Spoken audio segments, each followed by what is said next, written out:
Hello guys, welcome to Jeron vlogs. இன்றைக்கி கோவா சீரீஸில் டே 2 நம்ம இன்றைக்கி எங்கே போகிறோம்னு பார்த்தீங்கன்னா, காலையில் எழுவணுன்னு வந்து பார்த்தீங்கன்னா பிரேக்ஃபாஸ்ட்டை முடிச்சிடலாம் அப்படின்னு சொல்லிட்டு ஒரு பிளானை போட்டுரு. காலையில் வந்து பார்த்திங்கன்னா பசங்கள்லாம் சேர்ந்து சரி பிரேக்ஃபாஸ்ட்டை முடிச்சிருவோம் அப்படின்னு சொல்லிட்டு ஒரு பிளானை போட்டுரு. பிரேக்ஃபாஸ்ட் சாப்பிடணும். பிரேக்ஃபாஸ்ட்டு சாப்பிட வந்து நாங்கள் வந்து என்னெல்லாம் சாப்பிடலாம் அப்படின்னு சொல்லிட்டு பசங்களாம் பேசியிருந்தோம். சரி அப்படின்னு சொல்லிட்டு பார்த்திங்கன்னா ஃபைனலாக வந்து சாப்பிட்றலாம், பூரி சாப்பிடலாம் அப்படின்னு சொல்லிட்டு பார்த்துட்டு இருந்தோம். ஏன்னா வந்து பார்த்திங்கன்னா இங்கே வந்து ஃபுட்டோட காசு தான் ரொம்ப ஜாஸ்தியாக இருக்கும். மற்றது விடலாம் ரொம்ப எல்லாம் கம்மியாக இருக்கும். ஃபுட்டோட காஸ்ட் வந்து ரொம்ப ஜாஸ்தியாக இருக்கும். சரி அப்படின்னு சொல்லிட்டு நாங்களும் வந்து பார்த்திங்கன்னா ஃபைனலாக வந்து பூரி சாப்பிட்றலாம் அப்படின்னு சொல்லிட்டு பசங்க எல்லோரும் சொல்லிட்டு இருந்தாங்க. சரி அப்படின்னு சொல்லிட்டு ஒரு வழியாக ஃபைனலாக எல்லாருமே வெயிட் பண்ணிட்டு இருந்தோம். பூரியை சொல்லிட்டு பார்த்தாலே உங்களுக்கு தெரிஞ்சிருக்கும். நம்ம சேனலுக்கு இப்போ தான் புதுசாக யாராவது வாரீங்கன்னா மறக்காமல் நம்ம சேனலை வந்து சப்ஸ்கிரைப் பண்ணி வைங்க. அப்போ தான் நம்ம போடுற வீடியோஸ் எல்லாமே உங்களுக்கு கண்டினியூஸாக வரும். சரி ஃபைனலாக வந்து பார்த்திங்கன்னா பூரி கொண்டு வந்தாங்க. சரி அதையும் சாப்பிட்டு வந்து பார்த்திங்கன்னா நாங்கள் வந்து வண்டியில் வந்து பெட்ரோல் வர கம்மியாக இருந்துச்சு. சரி பல்கில் போய் பெட்ரோலில் போட்டுடலாம் அப்படின்னு சொல்லிட்டு வந்து பார்த்திங்கன்னா பசங்களை சேர்ந்து பெட்ரோலில் போட்டு அப்படியே கிளம்பி போக ஆரம்பித்தோம். போகும்போது வந்து பார்த்திங்கன்னா மலை சாரல் அப்படியே தூர ஆரம்பிச்சிருக்கு. ஏன்னா ஜில்லுன்னு இருந்துச்சு கிளைமேட்டு. ஏன்னா கோவாவில் வந்து மான்சூன்னாலே வந்து பார்த்திங்கன்னா இந்த மாதிரி கிளைமேட் இப்படி தான் இருக்கும். சம்மரில் வரது வரைக்கும் மான்சூனில் வந்தால் இந்த மாதிரி தான் இருக்கும் கிளைமேட்டு. செம்ம இதாக இருந்துச்சு அப்படின்னு சொல்லிட்டு நாங்களும் வந்து பார்த்திங்கன்னா அப்படியே போக ஆரம்பித்தோம். நீங்கள் இதுக்கு முன்னாடி மான்சூனில் கோவா வந்திருந்தீங்கன்னா மறக்காம கமெண்ட்ல சொல்லுங்கள். ஏன்னா கோவா மேக்ஸிமம் வந்து எல்லாருமே வந்து சம்மரில் தான் பிளான் பண்ணி வருவாங்க. மான்சூனில் வந்து பெரிய அளவில் க்ரௌடே இருக்காது. நிறைய பீச்சுகளெல்லாம் இதுக்கு முன்னாடி போட்ட வீடியோவிலலாம் பார்த்தா அவங்களுக்கு தெரிஞ்சிருக்கும். சரி அப்படின்னு சொல்லிட்டு நாங்களும் வந்து பார்த்திங்கன்னா ஃபைனலாக வந்து இடத்த வந்து ரீச் ஆகிட்டோம். இடத்த வந்து ரீச் ஆனால் வந்து பார்த்திங்கன்னா வண்டிக்கு வந்து 50 ரூபா சார்ஜ் பண்ணாங்க. சரி அப்படின்னு சொல்லிட்டு வண்டிக்கு டிக்கெட்டை கொடுத்துட்டு பக்கத்தில் வந்து பார்த்திங்கன்னா நிறைய பேர் பூ, அதுக்கப்புறம் வந்து மாலை, அதுக்கப்புறம் கேன்டீன்லலாம் விற்றுட்டு இருந்தாங்க. சரி அப்படின்னு சொல்லிட்டு அதையும் 2 இடம் வாங்கலாம் அப்படின்னு சொல்லிட்டு வெயிட் பண்ணிட்டு இருந்தோம். சரி பசங்கள்லாம் பக்கத்தில் கடை இருந்தனால சரி ஆளுக்கு ஒரு கண்ணாடி நடியெல்லாம் வாங்கலாம் அப்படின்னு சொல்லிட்டு பிளானை போட்டு அப்படி வாங்கிட்டு இருந்தாங்க. சரி அப்படின்னு சொல்லிட்டு அதெல்லாம் வாங்கிட்டு ஃபைனலாக வந்து பார்த்திங்கன்னா ஒரு மாலையும், அதுக்கப்புறம் வந்து பார்த்திங்கன்னா 2 கேண்டிலும் வாங்கிட்டு நம்ம ஃப்ரெண்டு வரான் பார்த்திங்களா, சரி உள்ளே போய் வந்ததுக்கு ஒரு ப்ரேயரை போட்டுட்டு போகலாம் அப்படின்னு சொல்லிட்டு பசங்க சொல்லிட்டு இருந்தாங்க. சரி அப்படின்னு சொல்லிட்டு வந்து பார்த்திங்கன்னா கேண்டில் முழுக்கத்தையும் வாங்கிட்டு நம்ம பையன் வரான் பார்த்திங்களா, சரி உள்ளே போகலாம் அப்படின்னு சொல்லிட்டு வாங்கிட்டு உள்ளே போக ஆரம்பித்தோம். இதுதான் வந்து பார்த்திங்கன்னா கோவோட ஓல்டு சர்ச்சு. சரி உள்ளே போகலாம் அப்படின்னு சொல்லிட்டு நானும் அங்கேருந்து பார்த்துருந்தோம். பக்கத்தில் நிறைய கார்டன்லாம் வச்சுருந்தாங்க. பார்க்குறதுக்கு நீட்டாக அழகாக ஜம்முன்னு பண்ணியிருந்தாங்க. நல்லா நீட்டாக இருந்துச்சு பார்க்குறதுக்கு. சரி அப்படின்னு சொல்லிட்டு வந்தது ஃபோட்டோ எடுக்கலாம் அப்படின்னு சொல்லிட்டு பசங்க ஃபோட்டோ எடுத்துட்டு இருந்தாங்க. சரி 5, 6 ஃபோட்டோ எடுத்துகிட்டு சரி வாங்கிட்டு வந்த மாலையை போட்டுக்கிட்டு அதுக்கப்புறம் வந்து பார்த்திங்கன்னா கேண்டிலையும் ஏற்றிட்டு போயிடலாம் அப்படின்னு சொல்லிட்டு பசங்க சொல்லிட்டு இருந்தாங்க. சரி அப்படின்னு சொல்லிட்டு நம்ம ஃப்ரெண்டு ஒரு ப்ரேயரை போட்டுட்டு இருந்தான். சரி ப்ரேயரை போட்டுட்டு வரட்டும் அப்படின்னு சொல்லிட்டு நாங்களும் அப்படியே கொஞ்சம் நேரம் வெயிட் பண்ணிட்டு இருந்தோம். இதுக்கு முன்னாடி நீங்கள் இந்த கோவா ஓல்டு சர்ச் வந்திருந்தீங்கன்னா மறக்காம கீழே கமெண்ட்டில் சொல்லுங்கள். நம்ம சேனலுக்கு இப்போ தான் ஃபஸ்ட் டைம் வரீங்கன்னா மறக்காமல் நம்ம சேனலை வந்து சப்ஸ்கிரைப் பண்ணுங்கள். மான்சூன் சொல்லிட்டு இருந்தாங்க. பார்த்தாலே உங்களுக்கு தெரியும் பார்த்தீங்களா, இந்த மான்சூன்னாலே தான் எங்கேயாவது ஒரு இடம் போக முடியாது. மழை தூற்ற ஆரம்பிச்சுன்னா தூற்றிக்கிட்டே இருக்கும். சரி அப்படின்னு சொல்லிட்டு ஃபைனலாக வந்து பார்த்திங்கன்னா நாங்கள் உள்ளே வந்துவிட்டோம். சரி உள்ளே போயிட்டு நல்லா இருக்குன்னு பார்க்கலாம் அப்படின்னு சொல்லிட்டு நாங்களும் வந்து பார்த்திங்கன்னா உள்ளே போக ஆரம்பித்தோம். நீங்களும் இதுக்கு முன்னாடி வந்திருந்தீங்கன்னா மறக்காமல் கமெண்ட்டில் சொல்லுங்கள். சரி அப்படின்னு சொல்லிட்டு நாங்களும் உள்ளே போனோம். உள்ளே போனோடனே வந்து பார்த்திங்கன்னா உள்ளே வந்து டிக்கெட் சார்ஜ் பண்ணுவாங்க. 10 ரூபா சார்ஜ் பண்ணுவாங்க. சரி அப்படின்னு சொல்லிட்டு உள்ளே வந்துவிட்டோம். உள்ளே வந்து பார்த்திங்கன்னா நிறைய ட்ராயிங்கு, ஆர்ட்டு அப்படின்னு சொல்லிட்டு நிறைய இது வச்சுருந்தாங்க. சரி அதையும் பார்க்கலாம் அப்படின்னு சொல்லிட்டு நாங்களும் பார்த்துருந்தோம். நிறைய இடத்துல ரெஸ்ட்ரிக்ஷன் இருந்துச்சு. நிறைய வீடியோஸ் எல்லாம் எடுக்க முடியல. ஏன்னா வந்து உள்ளே வந்து கேமரா வந்து அலோவ் பண்ண மாட்டாங்க சர்ச்சுக்குள்ளே. மியூசியத்துலேயே நிறைய இடத்துல அலோவ் பண்ண மாட்டாங்க. சரி அப்படின்னு சொல்லிட்டு நாங்களும் அப்படி பார்த்துருந்தோம். பார்த்தாலே தெரியும். ஏன்னா வந்து ஃபுல்லாக வந்து மழை தூற்ற ஆரம்பிச்சிருச்சு. காலையிலே நல்ல நேரம் வண்டியில் வரும்போது மழை லைட்டாக தான் தூற்றிச்சு. அதனால லொக்கேஷன் வந்து ரீச் ஆகிட்டோம்.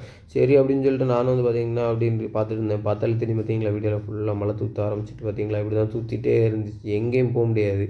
காலையிலே எழும்பினோடனே வந்து பார்த்திங்கன்னா இந்த மாதிரி தான் தோணிகிட்டு இருக்கும். மான்சூனில் கோவா வந்து வரது வந்து எனக்கு தெரிஞ்சு அவாய்ட் பண்ணுறது ரொம்ப நல்லது. ஏன்னா வந்து மான்சூனில் வந்து பெரிய அளவில் எங்கேயுமே போக முடியாது. மழை தூற்றிட்டே இருக்கும். சரி அப்படின்னு சொல்லிட்டு ஒரு வழியாக சர்ச்சை பார்த்து முடிச்சுக்கிட்டு மியூசியத்துக்கு போயிடலாம் அப்படின்னு சொல்லிட்டு பசங்கள்லாம் சேர்ந்து வெளியே வந்துட்டாங்க. பார்த்தாலே உங்களுக்கு தெரியும் பார்த்தீங்களா, அப்படி அங்கே சர்ச்சை பார்த்துட்டு எடுத்துகிட்டு நிறைய இடத்துல வீடியோலாம் எடுக்க விடலை. சரி அப்படின்னு சொல்லிட்டு மியூசியத்துக்கு போயிடலாம் அப்படின்னு சொல்லிட்டு வந்து பார்த்திங்கன்னா நாங்களும் வந்து பார்த்திங்கன்னா மியூசியத்துக்கு போக ஆரம்பித்தோம். மியூசியத்தில் நிறைய வேலையெல்லாம் நடந்துட்டு இருந்துச்சு. சரி அப்படின்னு சொல்லிட்டு மியூசியத்துக்கு போகலாம் அப்படின்னு சொல்லிட்டு அங்கேருந்து கொஞ்சம் தூரம் நடந்து வர மாதிரி இருக்கும். சரி அப்படின்னு சொல்லிட்டு நாங்களும் நடந்து பக்கத்தில் வந்துட்டோம். பார்த்தாலே உங்களுக்கு தெரியும் பார்த்தீங்களா, இதுதான் மியூசியத்துக்கு போகிற வழி. சரி அப்படின்னு சொல்லிட்டு உள்ளே போகலாம் அப்படின்னு சொல்லிட்டு பசங்களாம் சேர்ந்து போக ஆரம்பித்தோம். ஒரு வழியாக வந்து பார்த்திங்கன்னா ஃபைனலாக மியூசியத்துக்கு போகக்கூடிய என்ட்ரன்ஸ் வந்துவிட்டோம். பார்த்தாலே உங்களுக்கு தெரியும் பார்த்திங்கன்னா, இதுதான் வந்து என்ட்ரன்ஸு. உள்ளே வந்து போகக்கூடிய வழியெல்லாம் பயங்கரமாக வச்சுருந்தாங்க. 2 பீரங்கிலாம் வச்சு பயங்கரமாக இது பண்ணியிருந்தாங்க. சரி அப்படின்னு சொல்லிட்டு உள்ளே போகலாம் அப்படின்னு சொல்லிட்டு உள்ளே போக ஆரம்பித்தோம். உள்ளே போகும்போது வந்து பார்த்திங்கன்னா ரைட் சைடில் வந்து ஒரு சின்ன ஒரு சர்ச் மாதிரி இருந்துச்சு. சரி அதையும் பார்த்துட்டு அப்படியே வந்து பார்த்திங்கன்னா டிக்கெட் எடுக்க தரலாம் அப்படின்னு சொல்லிட்டு போனோம். டிக்கெட் வந்து பார்த்திங்கன்னா ஒரு ஆளுக்கு வந்து 50 ரூபா சார்ஜ் பண்ணுவாங்க. சரி அப்படின்னு சொல்லிட்டு நாங்கள் வந்து பார்த்திங்கன்னா உள்ளே வந்து டிக்கெட்டுக்கு கவுண்டரில் டிக்கெட் எடுக்க ஆரம்பித்தோம். சரி டிக்கெட்டை எடுத்துக்கிட்டு அப்படியே உள்ளே போகலாம் அப்படின்னு சொல்லிட்டு உள்ளே போனோம். உள்ளே போனோடனே வந்து நிறைய ஸ்டாச்சுவெல்லாம் வச்சுருந்தாங்க. பார்க்குறதுக்கு சூப்பராக இருந்துச்சு. பார்த்தாலே உங்களுக்கு தெரியும் பழங்காலத்து கல்வெட்டுகள்னு சொல்லுவாங்க. அந்த மாதிரி நிறைய இது வச்சுருந்தாங்க. அதுக்கப்புறம் வந்து பார்த்திங்கன்னா அந்த கோவாவோட வந்து வரைபடம் மாதிரி ஒரு இது வச்சுருந்தாங்க. பார்த்தாலே உங்களுக்கு தெரியும் அந்த காலத்தில் உள்ள ஒரு இது வச்சுருந்தாங்க. சரி அதையும் ஒரு விசிட்டை போட்டுட்டு அப்படி போகலாம் அப்படின்னு சொல்லிட்டு பார்த்தோன்னா பக்கத்தில் வந்து பார்த்திங்கன்னா அந்த பழைய காலத்து ரூபா நோட்டுகள் எல்லாம் வந்து பார்த்திங்கன்னா நிறைய இது வச்சுருந்தாங்க. இது வந்து ஒரு மெமரிஸாகவே இருக்கும். நிறைய இருக்குது பார்த்தீங்களா, பார்க்குறதுக்கு கலெக்ஷன்ஸ் நிறைய வச்சுருந்தாங்க. சரி அப்படின்னு சொல்லிட்டு நாங்களும் நிறைய ஃபோட்டோஸ் அது இதுன்னு சொல்லிட்டு நிறைய வச்சுருந்தாங்க. பார்க்குறதுக்கு சூப்பராக தான் இருந்துச்சு. ஒன் டைம் அது கண்டிப்பாக வந்து இந்த இடத்துக்கு வந்தீங்கன்னா கண்டிப்பாக இதை விசிட் பண்ணி பாருங்கள். விசிட் பண்ணிட்டு உங்கள் எக்ஸ்பீரியன்ஸ் எப்படி இருந்துச்சு சொல்லுங்கள். அதுக்கப்புறம் அந்த காலத்தில் யூஸ் பண்ண ஸ்டாம்பு நிறைய இது வச்சுருந்தாங்க. லெட்ரு அது இதுன்னு சொல்லிட்டு நிறைய இது வச்சுருந்தாங்க. பார்க்குறதுக்கே சூப்பராக இருந்துச்சு. நீங்களும் வந்தீங்கன்னா கண்டிப்பாக ஒன் டைம் அது ட்ரை பண்ணி பாருங்கள். நிறைய இருந்துச்சு உள்ளே. அதே மாதிரி உள்ளே பார்த்தீங்கன்னா டிஃப்ரெண்ட்டான ஸ்டோன்ஸ் கலெக்ஷன்ஸ்லாம் நிறைய வச்சுருந்தாங்க. பார்த்தாலே உங்களுக்கு தெரியும். வீடியோவில் பார்க்குறதுக்கு உங்களுக்கு வந்து ஒரு மாதிரி கிளாரிட்டி இல்லாத மாதிரி இருக்கும்.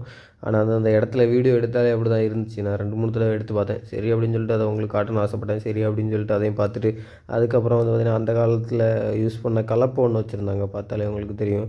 சரி அதையும் பார்த்துட்டு 2, 3 இடம் வச்சுருந்தாங்க. சரி அதையும் சுற்றி பார்த்துட்டு எடுத்துகிட்டு அப்படியே போகலாம் அப்படின்னு சொல்லிட்டு நாங்களும் வந்து பார்த்திங்கன்னா பார்த்துருந்தோம். ஒரு கப்பல் இருந்துச்சு. பார்த்தாலே உங்களுக்கு தெரியும் பார்த்தீங்களா. பயங்கரமாக இருந்துச்சு. ஆனால் எக்ஸ்பீரியன்ஸ் உண்மையை சொல்ல போனால் வேறு லெவலில் இருந்துச்சு. உள்ளே வந்து விசிட் பண்ணி பார்த்ததில். சரி அப்படின்னு சொல்லிட்டு அதெல்லாமே பார்த்துட்டு அதுக்கப்புறம் அப்படியே வெளியே வந்தோம். வெளியே வந்ததுக்கப்புறம் நம்ம போனாலே டூரிஸ்ட்டில் வந்து நிறைய பிளேஸுகளில் வந்து நிறைய இருக்குது தான். இது வந்து என்னென்னா இங்கே வந்து பார்த்திங்கன்னா அந்த போட்டிங் போவோம்ல, ஷிப் ரைடுன்னு சொல்லுவாங்க. அந்த மாதிரி இதில் வந்து பார்த்திங்கன்னா போட்டிங் போகிறதுக்கு ஒரு ஆளுக்கு இவ்வளோ ஒரு 1300 அந்த மாதிரி சார்ஜ் பண்ணுவேன் அப்படின்னு சொல்லிட்டு இருந்தாங்க. சரி அப்படின்னு சொல்லிட்டு அதையும் பேசி முடிச்சுட்டு அது பக்கத்துலேயே வந்து பார்த்திங்கன்னா ஒரு மார்க்கெட் ஒன்று இருக்குது. இங்கே வந்து மார்க்கெட்டில் நிறைய பர்ச்சேஸ் பண்ணோன்னா இந்த ஓல்டு கோவா பக்கத்துலேயே இருக்குது. சரி அப்படியே வந்து இங்கே வந்து ஒரு பர்ச்சேசிங்கை போடலாம் அப்படின்னு சொல்லிட்டு பசங்கள்லாம் பார்த்துருந்தாங்க. நிறைய கடைகள் இருந்துச்சு. பார்த்தாலே உங்களுக்கு தெரியும். ட்ரெஸ்ஸு, அதுக்கப்புறம் மொபைல் கவர்லாம் வந்து பார்த்திங்கன்னா ரூ. 50 அப்படின்னு சொல்லி போட்டிருந்தாங்க. சரி அப்படின்னு சொல்லிட்டு நம்ம ஃப்ரெண்டும் சும்மா போய் பார்த்துட்டு இருந்தான் ஏதாவது ஒரு மொபைல் கவர் வாங்கலான்னு. சரி பார்த்துட்டு அப்படி நிறைய பழசாக இருந்த மாதிரி இருந்துச்சு. நிறைய ட்ரெண்டிங் மாடலே நிறைய இருந்துச்சு. ரூ. 50 ரொம்ப லாபம் தான். போயிருந்தால் பிடிச்சிருந்தா உங்களுக்கு வாங்குங்க. அப்படி நாங்களும் அதை பார்த்துட்டு மொபைல் கவர்லாம் நாங்கள் வாங்கலை. அதுக்கப்புறம் வந்து பார்த்திங்கன்னா துணி பார்க்கலாம் அப்படின்னு சொல்லிட்டு ஷர்ட் எடுக்கலாம். ஷர்ட்டு, டிஷர்ட் அந்த மாதிரி ஏதாவது பார்க்கலாம் அப்படின்னு சொல்லிட்டு பசங்க போய் கொஞ்சம் ஷர்ட்டு, டிஷர்ட்லாம் பார்த்துருந்தா டிஷர்ட் கலெக்ஷன்லாம் நிறைய வச்சுருந்தாங்க. பார்த்தாலே தெரியும். அதுக்கப்புறம் இன்னொரு கடைக்கு போயிருந்தாங்க. மொபைல் கவரை பார்த்தாலே உங்களுக்கு தெரியும். ஏகப்பட்ட மொபைல் கவர். அதுக்கப்புறம் லேடிஸ் ட்ரெஸ்ஸு அந்த மாதிரி நிறைய இருந்துச்சு. அந்த மார்க்கெட் ஃபுல்லாகவே உங்களுக்கு வந்து ஷாப்பிங் பண்ணணுன்னா இந்த ஏரியா ஓல்டு கோவா பக்கத்தில் இருக்குது. அதில் வந்து ஷாப்பிங் பண்ணலாம். பார்த்தீங்களா நிறைய வச்சுருக்காங்க. பார்த்தாலே உங்களுக்கு தெரியும். இங்கே வந்து நிறைய சீப் அண்ட் பெஸ்ட்டாக கிடைக்கும். சரி அப்படின்னு சொல்லிட்டு நாங்களும் பார்த்துட்டு இருந்தோம். நிறைய கடைகள் இருந்துச்சு. சரி அப்படின்னு சொல்லிட்டு வரிசையாக ஒவ்வொரு கடையாக பார்த்துட்டே போயிட்டு இருந்தோம். அதில் இடையில நிறைய பர்ச்சேஸ் எல்லாம் பண்ணோம். நிறைய ஸ்நாக்ஸ் ஐட்டம்ஸ் அந்த மாதிரிலாம் நிறைய வச்சுருந்தாங்க. சரி அப்படின்னு சொல்லிட்டு நாங்களும் வந்து பார்த்திங்கன்னா ஒவ்வொரு கடையாக ஏறி இறங்கிட்டே இருந்தோம். பார்த்தாலே உங்களுக்கு தெரியும். போனாலே பர்ச்சேசிங் போனாலே தான் அப்படி நிறைய கடை இருந்துச்சு உள்ளே. ஒரு வழியாக வந்து பார்த்திங்கன்னா பர்ச்சேஸ் எல்லாம் முடிச்சுட்டு அப்படியே அங்கேருந்து கிளம்ப ஆரம்பித்தோம். போகும்போது வந்து பார்த்திங்கன்னா கேஷ்னோ இருந்துச்சு. பார்த்தாலே உங்களுக்கு தெரியும். கோவாவில் வந்து பயங்கர ஃபேமஸ்ஸு. இதெல்லாம் வந்து ரொம்ப எக்ஸ்பென்சிவாக இருக்கும். சரி அப்படின்னு சொல்லிட்டு நாங்கள் அதுக்குள்ளேலாம் போகலை. சரி அப்படின்னு சொல்லிட்டு நாங்களோட இந்த ஷிப்பை பார்க்குறதுக்கே சூப்பராக இருந்துச்சு. பார்த்தாலே உங்களுக்கு தெரியும் பார்த்தீங்களா, அந்த மாதிரி இருந்துச்சு. சரி அப்படின்னு சொல்லிட்டு இது ரொம்ப உள்ளே போகலாம். ஆனால் வந்து ரொம்ப வந்து காஸ்ட்லி இது. நம்ம வந்து பட்ஜெட்டில் பிளான் பண்ணி வந்தால் இதெல்லாம் நடக்காது. பட்ஜெட் இல்லாமல் அன்லிமிட்டடாக தான் இதெல்லாம் என்ஜாய் பண்ணலாம். சரி அப்படின்னு சொல்லிட்டு நாங்களும் வந்து பார்த்திங்கன்னா ஒரு வழியாக வந்து பார்த்திங்கன்னா எல்லாருமே பர்ச்சேஸை முடிச்சுட்டு பக்கத்துலேயே ஒரு பீச் ஒன்று இருக்குதுன்னு சொல்லியிருந்தாங்க பசங்க. சரி அதை போய் பார்க்கலாம் அப்படின்னு சொல்லிட்டு நாங்களும் பீச்சுக்கு போக ஆரம்பித்தோம். மான்சூனில் வந்து பீச்சுக்கு வந்துருந்தீங்கன்னா பீச் வந்து மேக்ஸிமம் டல்லாக தான் இருக்கும். பெரிய அளவில் க்ரௌடே இருக்காது. ஏன்னா கூட்டமே வராது. மான்சூனில் ஃபுல்லாக மழை ஊற்றிட்டே இருக்கும். வீடியோவில் பார்த்தாலே உங்களுக்கு தெரிஞ்சிருக்கும். நம்ம போகக்கூடிய இடம் எல்லாம் மழையாக தான் இருக்கும் பார்த்தீங்களா. இதனாலேயே நிறைய இடத்துக்கு போகிறதுக்கே மடியாக இருக்கும். அதே மாதிரி பார்த்திங்கன்னா நிறைய ஃபால்ஸ் எல்லாம் பிளான் பண்ணி வச்சுருந்தோம். அங்கெல்லாம் வந்து நிறைய இடத்துல அலோவே பண்ணலை. உள்ளே வந்து பார்த்திங்கன்னா மழை தூத்துறதுனால வந்து நிறைய தண்ணி வருது அப்படி இப்படின்னு சொல்லிட்டு நிறைய இதனால வந்து அலோவ் பண்ணல. சரி பீச்சாக தான் சுற்றணும்னு சொல்லிட்டு நாங்களும் வந்து பார்த்திங்கன்னா பக்கத்தில் இருந்த ஒரு பீச்சை பார்க்கலாம் அப்படின்னு சொல்லிட்டு நாங்களும் வந்திருந்தோம். பார்த்திங்களா இந்த பீச்சில் வந்து நாய் கூட வந்து காற்று வாங்கிட்டு இருக்கு. சரி அப்படின்னு சொல்லிட்டு நாங்களும் வந்து பார்த்திங்கன்னா அங்கே போர்டெல்லாம் வச்சுருந்தாங்க. சரி அப்படின்னு சொல்லிட்டு அப்படியே பசங்கள்லாம் அங்கேருந்து வந்துருந்தாங்க. சரி அப்படின்னு சொல்லிட்டு நானும் வெயிட் பண்ணிட்டு இருந்தேன். சரி பசங்கள்லாம் ஒரு வழியாக வந்துட்டாங்க. சரி பீச்சுக்குள்ளே போகலாம் அப்படின்னு சொல்லிட்டு பீச்சுக்குள்ளே போய் பார்த்தோம். பீச்செல்லாம் நல்லா தான் இருந்துச்சு. எனக்கு க்ரௌட் இல்லை. சரி அப்படியே ஒரு விசிட்டை போட்டு அப்படியே அங்கேருந்து கிளம்ப ஆரம்பிச்சிட்டோம். அப்படியே கிளம்பி போகும்போது வந்து பார்த்திங்கன்னா ஒரு பெரிய பிரிட்ஜ் வரும் பார்த்திங்களா. அந்த பிரிட்ஜ் இங்கேருந்து பார்க்குறதுக்கு சூப்பராக இருந்துச்சு. சரி அப்படின்னு சொல்லிட்டு ஒரு வீடியோவை போட்டுட்டு போகலாம் அப்படின்னு சொல்லிட்டு வீடியோ போட்டிருந்தேன். வியூவெல்லாம் சூப்பராக இருந்துச்சு. மான்சூன் அந்த கிளைமேட்டு மழை மந்தமாகவே இருந்தால் நல்லாயிருக்கும். மழை தூத்தாமல் அப்படின்னா இங்கே எல்லா இடமும் சுற்றிட்டு வரலாம். இது வந்து என்ன திடீர் இருந்தாலும் மழை தூத்த ஆரம்பிச்சிடும். சரி அப்படின்னு சொல்லிட்டு ஒரு வழியாக வந்து பார்த்திங்கன்னா டே 2 வந்து பார்த்திங்கன்னா நல்லபடியாக வந்து முடிச்சுட்டு அப்படி ஃபைனலாக வந்து பார்த்திங்கன்னா சாப்பிட வந்திருக்கோம். சரி இனி சாப்பிட்டுட்டு நம்ம வந்து கிளம்ப வேண்டியதான். சரி அடுத்த வீடியோவில் நம்ம பார்க்கலாம். நம்ம சேனலுக்கு இப்போ தான் யாராவது புதுசாக வந்தீங்கன்னா மறக்காமல் நம்ம சேனலை வந்து சப்ஸ்கிரைப் பண்ணுங்கள். வீடியோ பிடிச்சிருந்தால் ஒரு லைக்கை தட்டி விடுங்க. ஓகேவா? Thank you so much.